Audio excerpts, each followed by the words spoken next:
Hey guys, welcome to the Liberal Hive Mind, a channel solely focused on exposing the abundant hypocrisy of the left. Out of touch, unhinged, tone-deaf, arrogant, and frankly, just weird. That's the way to describe this clip I'm about to show you guys. We're talking about Robert De Niro, arguably the most Trump-deranged Hollywood celebrity out there. I don't know if it's an act, I don't know if it's just a desperate play for attention, because obviously he's old, washed up, and irrelevant at this point. I don't know if somebody somewhere has something on this guy, then he's just being blackmailed, but this behavior is just so incredibly weird. I'm moving to Canada. Donald Trump is a monster. Remember when he went on Bill Maher's show and claimed that Donald Trump was a, quote, monster?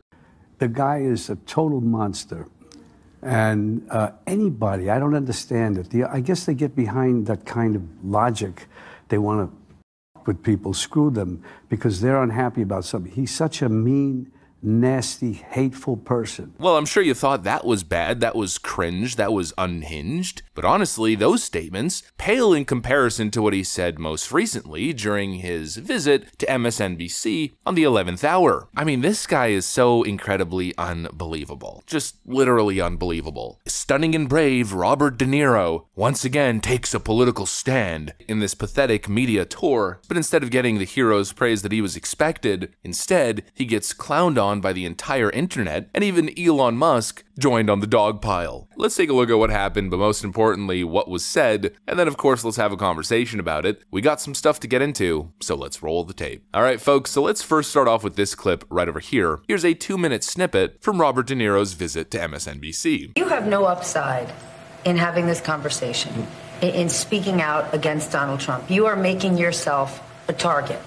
The interview will air, and he will immediately find a reason to talk bad about you in public. Yeah. But you're choosing to use your platform to do so.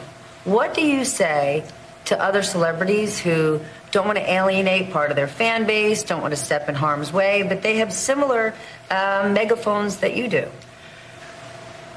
You know, the idea to be bullied at my age by someone like this is not happening.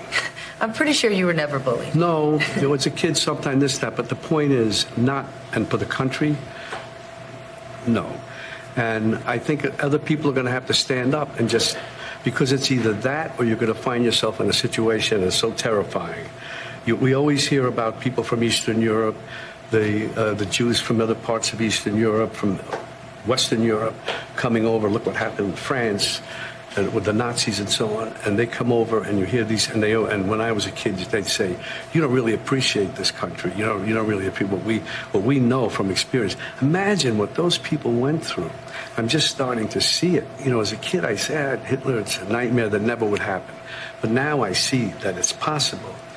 And but those people, and sometimes I run into some people who are close to my age who are from Eastern Europe, European countries, or even Nazi Germany, and you know, you understand it. Did you ever care this much about politics? No, I don't. I mean, I'm sort of not indifferent, but it's not my. But I'm so angry about what's going on. I don't see how it can be avoided.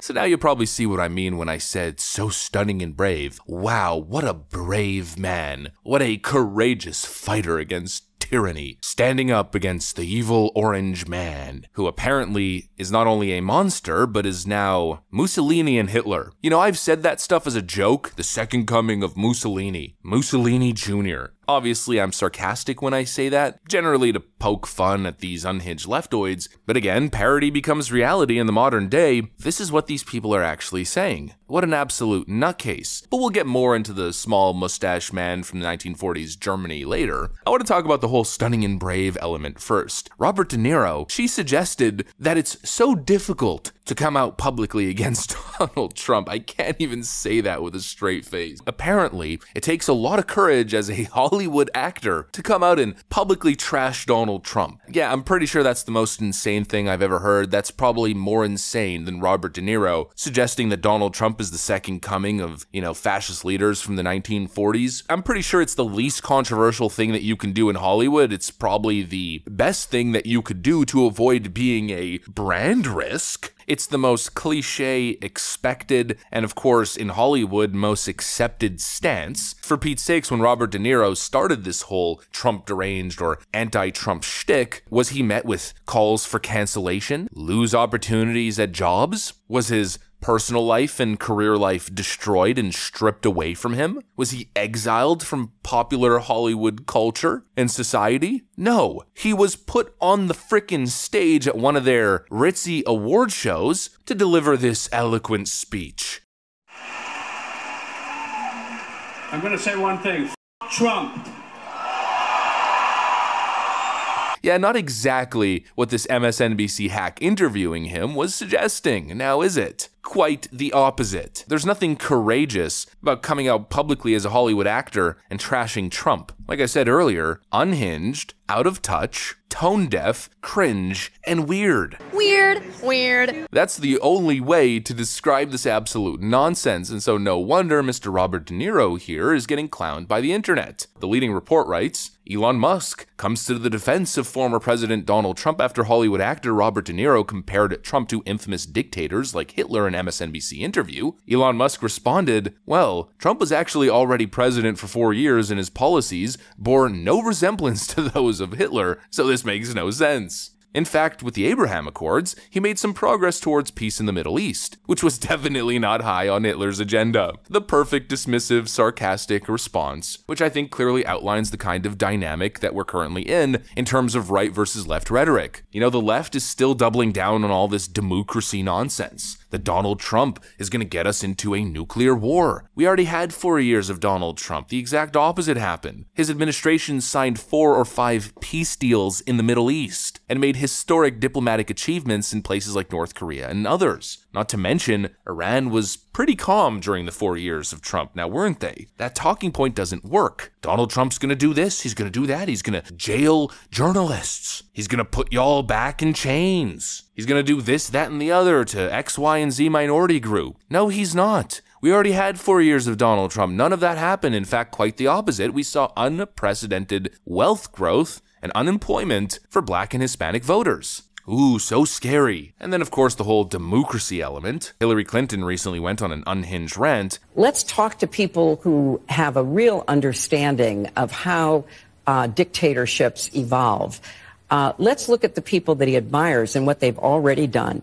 You know, back in 2016, we didn't have interviews with him. We didn't have a track record of 4 years in office. You know, there was a lot of speculation. And, you know, I understood that people wouldn't take what I said necessarily as gospel about what I thought could happen. I get that. But now we know. We've seen him and we've heard him.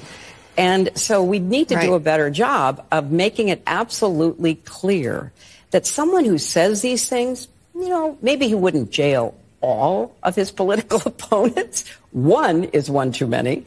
Maybe he wouldn't try to force out of business the, you know, members of the press who didn't agree with him. One is one too many. We go down the line.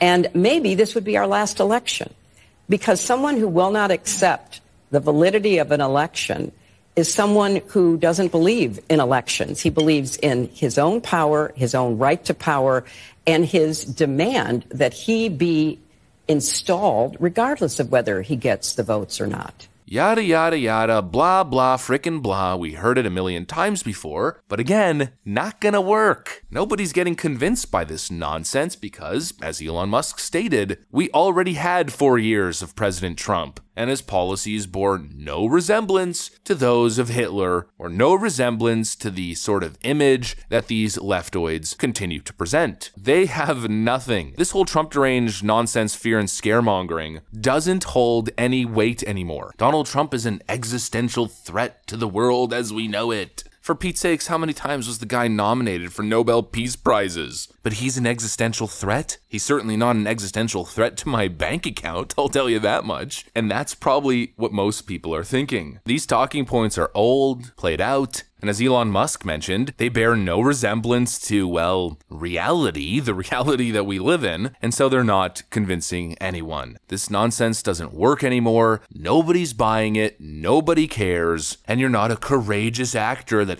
other actors should follow for speaking such incoherent, unhinged nonsense. Anyways, that's pretty much what I got for you guys. Hopefully you enjoyed this video. If you did, make sure to leave a like and possibly subscribe. Thanks for watching, and I will see you on the next one.